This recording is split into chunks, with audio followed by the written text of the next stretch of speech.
жалпы практика тұрғысынан алып қарасақ, біріккен ұлттар ұйымында адам құқықтары жөніндегі кеңес бар жаңағы.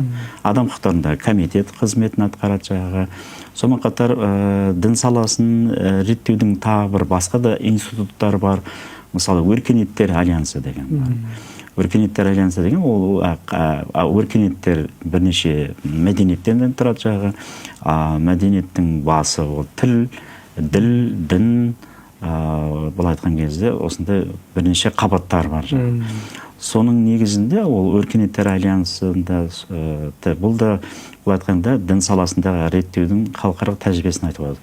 Ал енді Қазақстан Республикасының осы дін саласындағы халықаралық құқықтық реттеу тәжірибесі қазір ол қалыптасып келе жатыр. Қалыптасты деп айтсақ болады. Неге? Себебі Қазақстан Республикасы бірінші мәрте жағы мына әлемдік дін лидерлерінің съездерін қазір осыған дейін 7 мәрте өткізді. Әр 3 жылда өткізіп келе жатыр дәстүрлі түрде.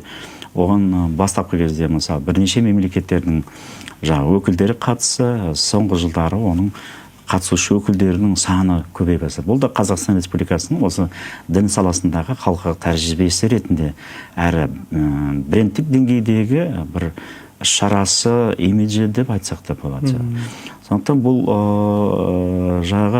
осы алдағы осы 2025 жылдың 16-17 қыркүйекте сол 8 келесі 8-ші съезді өтеді деп күтілуде. Оған қазір үлкен дайындық жүріп жатыр. Бұл да өте маңызды қадам. Маңызды рөл атқарады.